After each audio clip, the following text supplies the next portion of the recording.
Hatewe ku mukono amasezerano yo gukorana hagati ya KCB Bank hamwe n'ishirahamwe ridandaza ingendeshwa Skyline. KCB Bank ngo izotanga ingurane ku bantu bifuza kugura ingendeshwa zikoreshwa n'umuyaga nkuba bayiguriye muri Skyline. Gatavu Léonidas icegera c'umuyobozi mukuru wa KCB Bank avuga ko ari mu ntumbero yo korohereza abantu bifuza kugura imiduga bakayiriha ku kwezi mu kiringo c'imyaka 4. Uno munsi dufise umunezero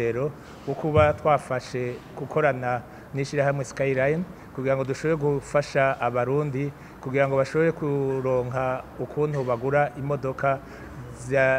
zitakoresha ibitoro kugira ngo tugabanye ukuntu mu Burundi polisi yovaho kugira ngo abantu baronke murazi ko dusanzwe ingora ibitoro bigora kandi bizimvye tugashaka yuko umurundi wese yifuza kugura imodoka itanywe ibitoro yoshobora kuruyironka vyoroshe kubera ubu bushuti twagize na Skyline kugira ngo dushobore kubaha ingurane bashoboye kuyigura bitabagoyi hanyuma zoje barayiha buke babandanya bazikoresha kugira ngo igihugu cacu kibandanye gitera imbere tugabanye najya mahera aja kujaragura ibitoro ku kwezi ku mwaka ayo mahera azotuma dukora ibindi bikorwa by'iterambere muri iki gihugu kandi natwebwe na nyene kuronka izo modoka ntazosubira kwirirwa araja kurondera kugura essence ku kwezi kuko gusharija bizobe zimbutse kurusha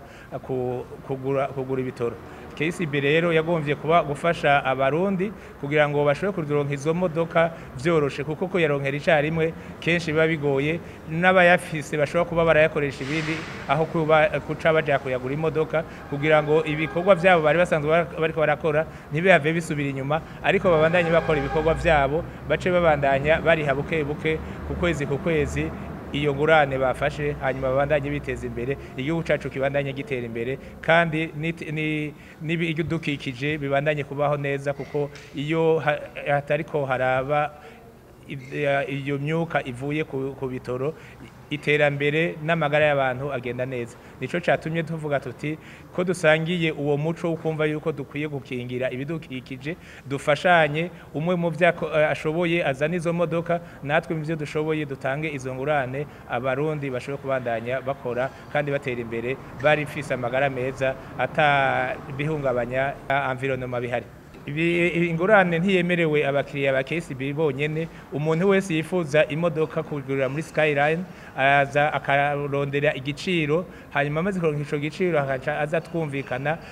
akavuga amahera keneye twaraba amahera nawe ashaka gutanga makeya natwe tugaca tumuha yandi azoriha nko ku myaka 4. Amahera KCB bishize muri uwo mugambi mu gutangura twavuze ko dushaka kuba turahereye ku miliyaridi 2 hanyuma tumaze kubona uko biriko biragenda turashobora kongereza kuko amahera turafise kandi no mugambi tufise ko tuzobandanya igihe cyose tukiriko turakora muri iki gihugu. Iyo modoka bayigura ijya yashitse ngaha siyo bazogura itarashika bazoba babonye uko imeze hanyuma duce tubaha iyo ngurane bariha ku myaka 4 ku nyungu y'ibice 14 kwijana. Icegera c'umuyobozi mukuru wa KCB Bank Gatavu Léonidas akamenyesha kandi ko iyo miduga igendeshwa n'umuyaga nkuba ifasha no mu gukingira ibidukikije.